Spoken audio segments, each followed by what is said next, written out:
Okay, welcome to any of my regular viewers and to anyone else who's watching me for the first time. In this video, I'm going to rewind you back to 1999 and I'm going to set the scene by taking you through some of the events that were happening in the world at that time, such as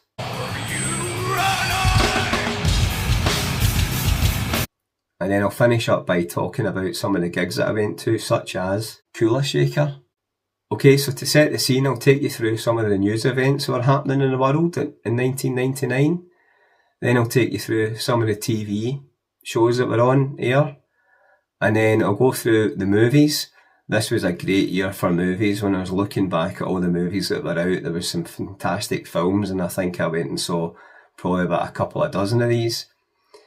I'll go through what the top 3 songs were in the UK charts. And then I'll touch on some of my favourite metal album releases, some of the albums that I bought from that year. And then I'll finish up by talking about the gigs that I went to. So my name is Ricky and the channel is called Rewind the Gig.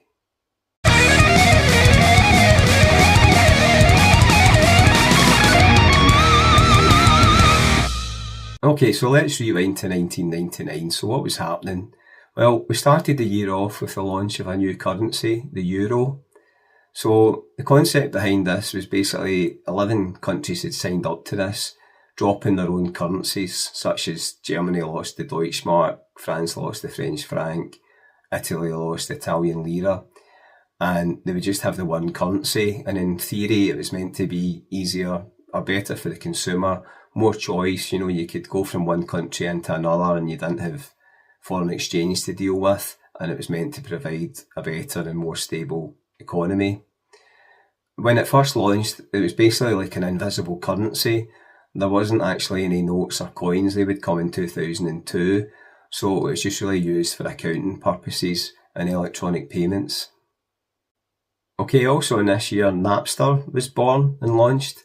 This was a peer-to-peer file sharing application where basically you could download different artists and bands' music. You know, there'd be like bootleg copies and album copies of stuff that you could download for free. However, obviously, subsequently, lawsuits were filed, probably most notably in the rock world, like Metallica. They'd found out that a copy of their single, I Disappear, and some of their albums were being shared, and they filed a lawsuit against them, and they would close in subsequent years. I do remember these times, like, I'll be honest, there was quite a few sites popped up, such as LimeWire and the Pirate Bay and BitTorrent, and I did personally download some of these things. I mean, you were paying fortunes for albums. Back then, when the internet was just kind of becoming popular, there was like so many bands and things that you maybe only heard like 1 or 2 songs, and you would have to go and buy the album, and like £5 or £10 cost you a lot of money. So here was the ability to download the music for free, and you know, I kind of think that if you like the band, then you know you'll go and see them in concert and you'll get paid that way, and you'll buy their merchandise. So I don't know, but yeah, I do remember this hitting the headlines, and I can kind of envisage Lars talking about it in the press and being absolutely fuming. Okay, there was a really sobering event took place in April of 1999 in Colorado in the United States. This would be known as the Columbine High School Massacre.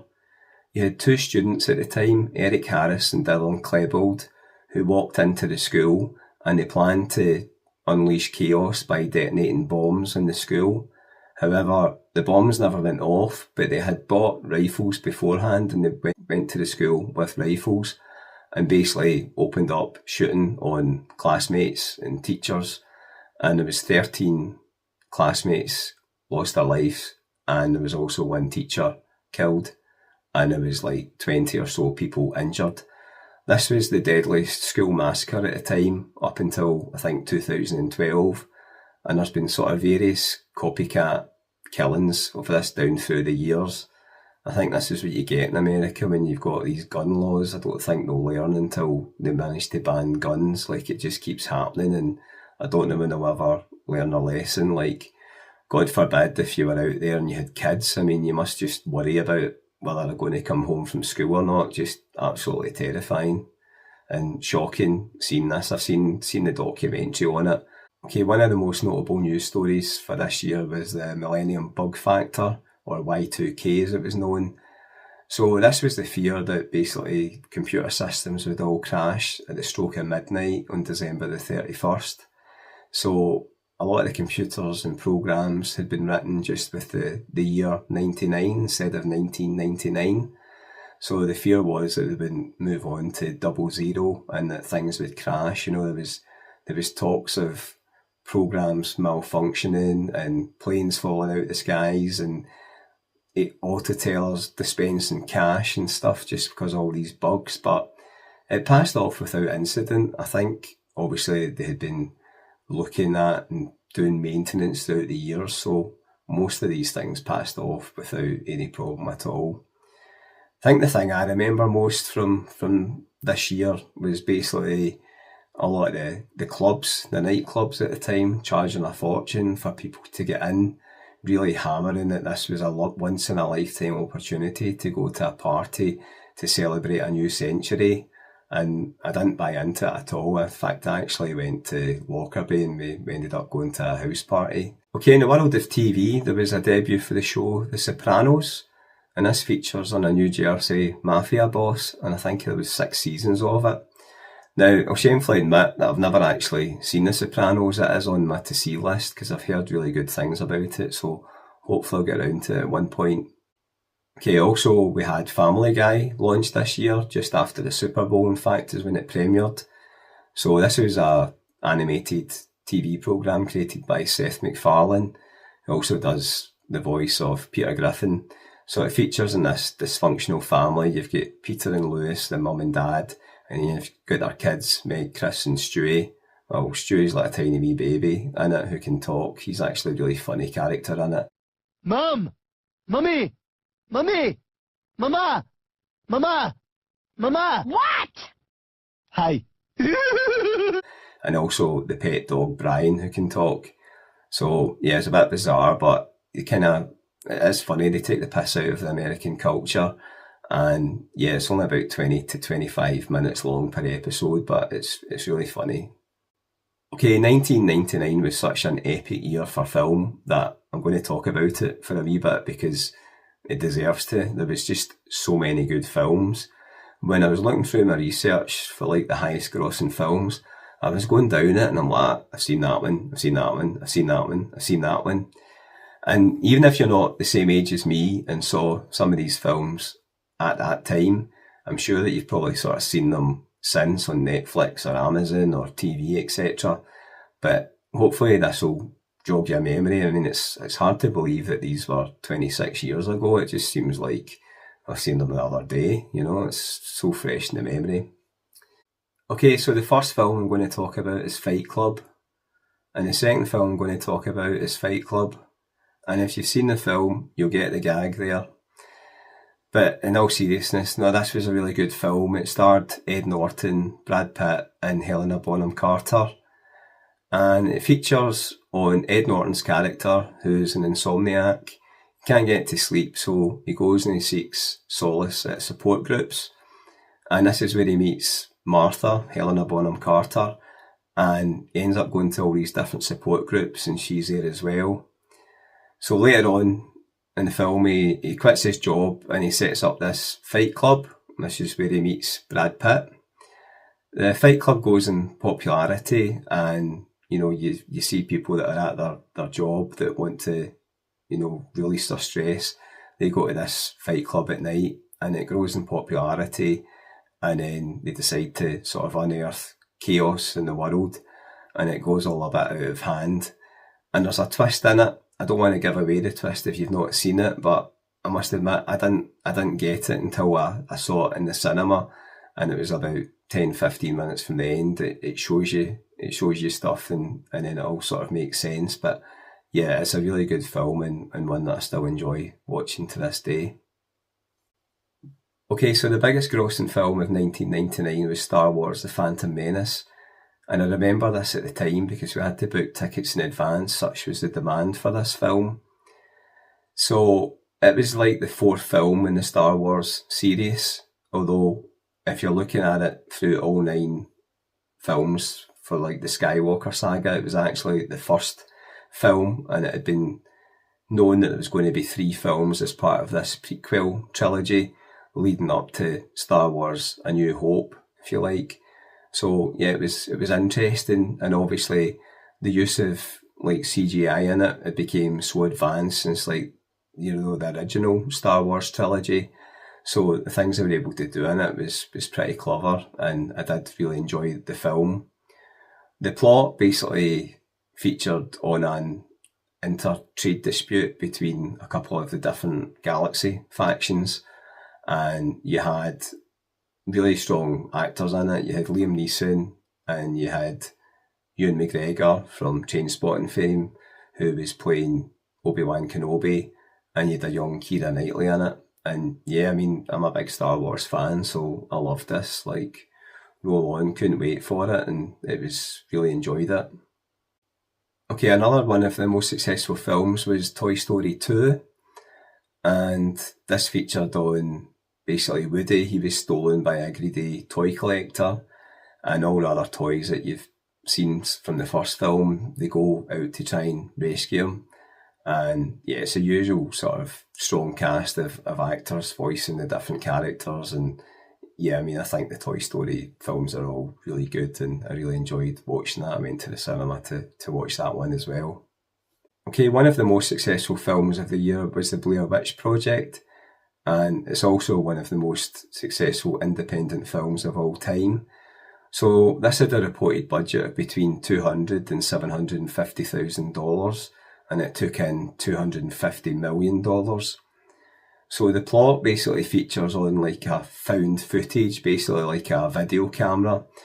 It was meant to be that 3 students went into the woods to camp out, and they were going to try and find the Blair Witch to prove whether it was real or not. And it's quite noticeable. There's quite a few sort of jump scares in it. I mean, a lot of the footage is at night time, so it's dark, and there's quite famously the girl speaking into the video camera, and she's really scared for her life, and you can hear noises in the background and stuff. And I'm not really much of a horror buff, or I'm not really into like scary and jumpy things. But I remember going to the cinema and seeing that with my girlfriend at the time, and I did enjoy it, and I did manage to look at the screen the whole time. But I do remember thinking, God, what's going to jump out here now? Okay, another strong film from this year is The Green Mile, and this was an adaptation of a Stephen King novel. It features Tom Hanks, amongst others, and basically he's a security guard at maximum security, looking after some prisoners on death row. And one of the prisoners comes in, this John Coffey, and he's been accused of raping and murdering 2 wee white girls. And it kind of becomes clear that he's maybe not responsible for the killing of them, and he's got these supernatural abilities, and he's able to cure Hanks of his bladder problem and his wife of her serious illness. And yeah, there's some really sad moments in it. I won't go too much into the plot, but I'm sure a lot of you will have seen the film, but if you've not, check it out. It's a really good film. Okay, so the second most successful film of the year, I think, was The Sixth Sense, and this starred Bruce Willis and Haley Joel Oswalt. And basically, Bruce Willis's character, he's a child psychologist, and he's talking to the boy, and he reveals that basically he can see dead people. Now, I'll not spoil it because there's a twist in it, because it's directed by M. Night Shyamalan, and if you're familiar with his work, you'll know that most of the films have got a twist ending. So this was a really good film, and it's one of those ones when you look back and watch it for a second or third time, you kind of see all these clues and you wonder, how did they not see that the first time round? But yeah, as I say, I won't spoil it, but it was a really good film and a really good watch. I see dead people. Right, okay, enough of the film stuff. I'm going to go into the top 3 songs in the UK charts. So number 1 was Britney Spears with Baby One More Time. I'm sure you've all seen the video of Britney dancing about like in a schoolgirl outfit. I mean, I do remember that at the time. I would have been, at 26, I'd have been, 22, 23, so yeah, I did find her pretty sexy at the time, and yeah, still sort of chuckle when that video comes on. It sold like about 1.5 million copies, I think. The second best-selling song was Eiffel 65 with Dabba Dee. I'm sure you probably remember this. This is a dance song, and the wee chorus bit was I'm blue, dabba dee dabba da. I remember thinking the lyrics were, if I'm blue, if I was green I would die, but I don't know, I might just have been making that up. There was quite a few sort of dance songs in the charts that year. There was ATB with 9pm Till I Come, there was Alice DJ with Better Off Alive, and then there was the Venga Boys, and they had 3 different songs on it. They had We Like to Party, Boom Boom Boom Boom, and probably most famously, We're Going to Ibiza. The third best-selling song of the year was Cliff Richard with the Millennium Prayer, and I think that must have been like a Christmas type song leading up to the year 2000. Okay, the fourth best-selling song was Mambo No. 5 by Lou Bega, and I'm sure you probably remember that one. That was pretty catchy, and the chorus was like, a little bit of Monica in my life, a little bit of Erica by my side, and then all these like different girl names. That was pretty cool. I think I actually bought the CD single of that song. And lastly, sort of from a rock perspective, we had a number 1 in the UK charts for The Offspring with Pretty Fly for a White Guy.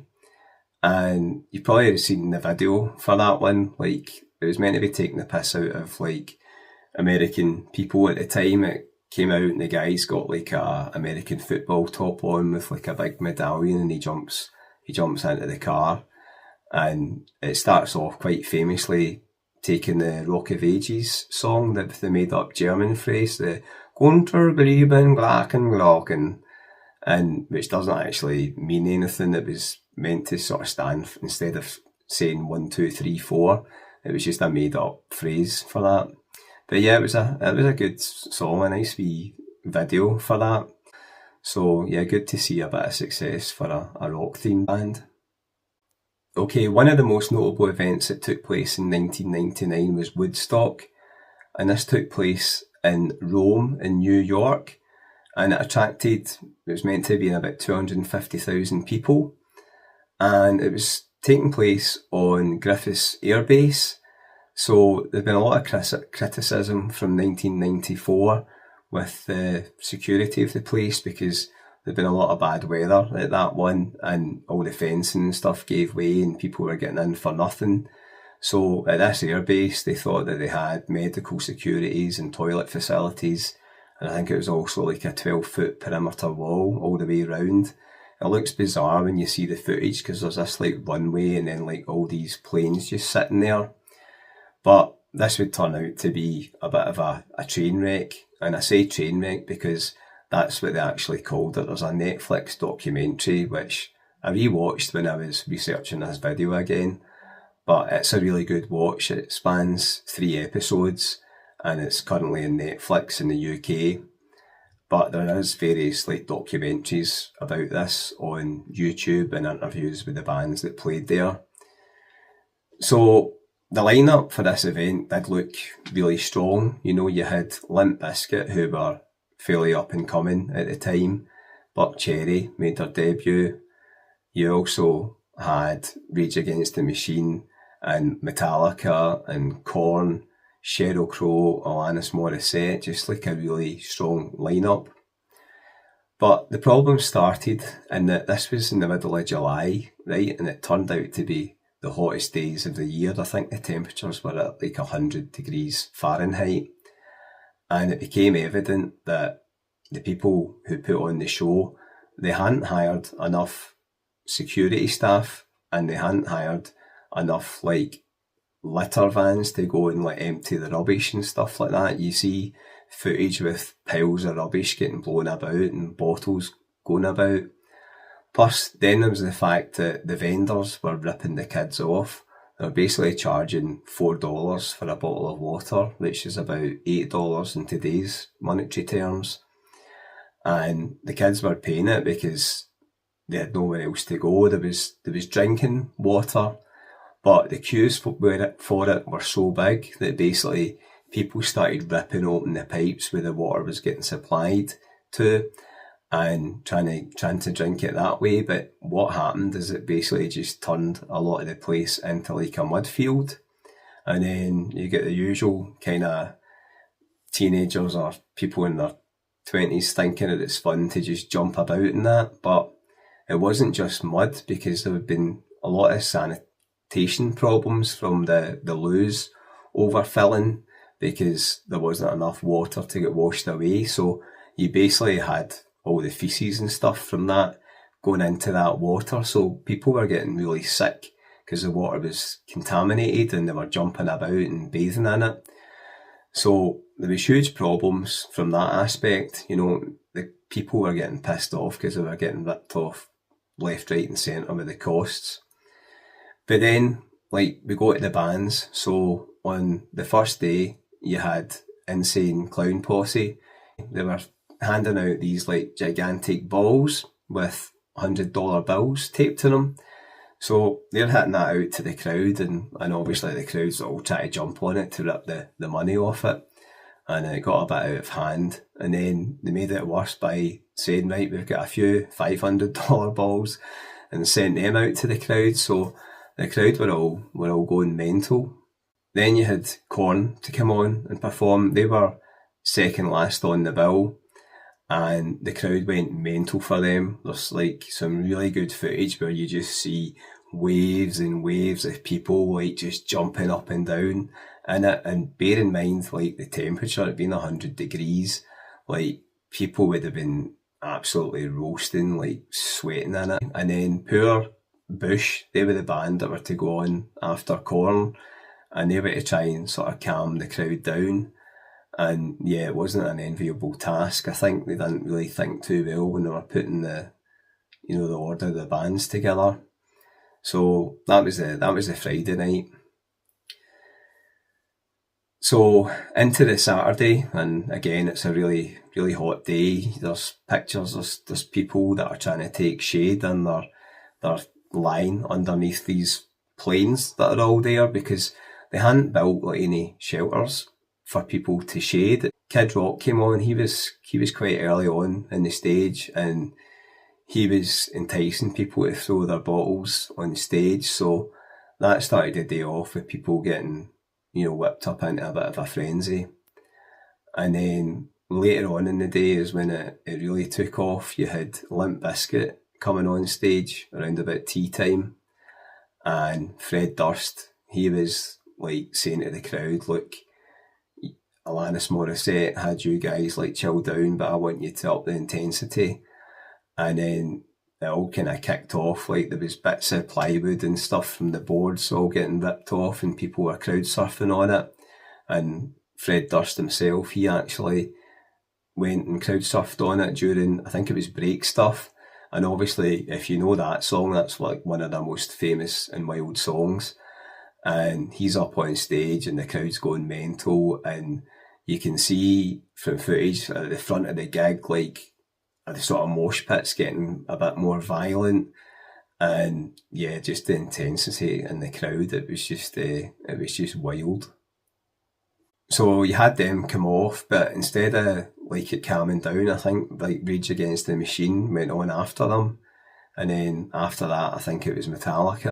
Okay, so on the third day, you had the Red Hot Chili Peppers to close the gig out. And just before Lit Under the Bridge, the crowd had been given like 100,000 candles all lit. And this was for them to wave in the air during Under the Bridge, which it does look really good. It looks pretty cool. It's similar to when you've got the phones in the crowd now and waving them about. But this was not a great idea. I mean, the idea was for a vigil and for like protesting against like the use of guns after the Columbine high school massacre. But when you think about it, they've given out 100,000 candles to these like young people who are totally pissed off because they've been ripped off left, right and centre with the food prices and the ridiculous prices for water. And they were annoyed.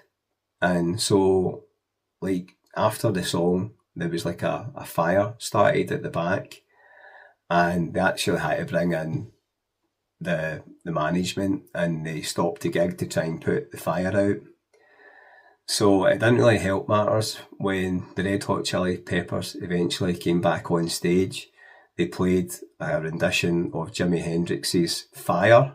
I don't know whether that was planned or whether they just thought it'd be funny, or I don't know what the thinking was behind that. But obviously playing Fire and people have all got these candles, it just kicked off. I mean, it was just chaos.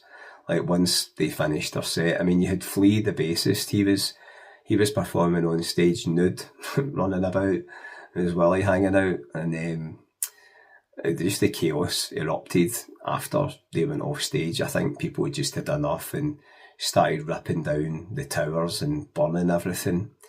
So the aftermath of it, there was like a few fatalities. There was like loads of people all injured and sick, and I think there was loads of allegations of like rapes and stuff like happening because of all the drug use.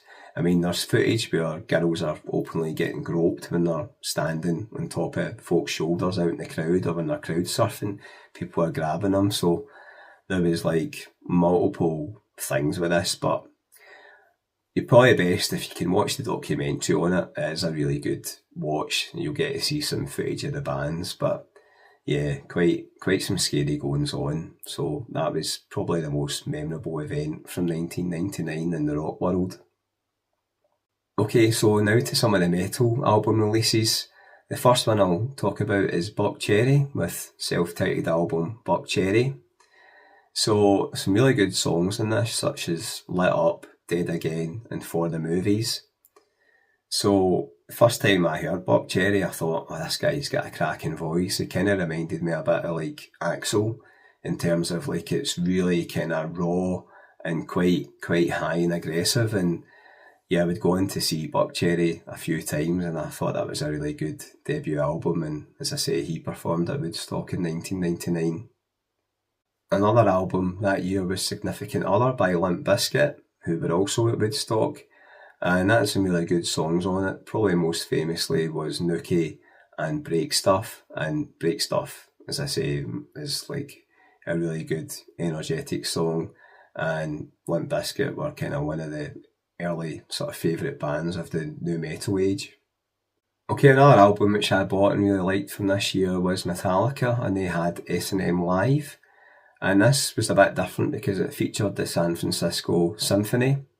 So yeah, an orchestra during some of the songs, but if you think about it, it's not that bad an idea because there is quite a lot of orchestral influences in Ride the Lightning and Master of the Puppets albums. Like if you think about Master of the Puppets itself, halfway through when it breaks away, that's quite orchestral sounding.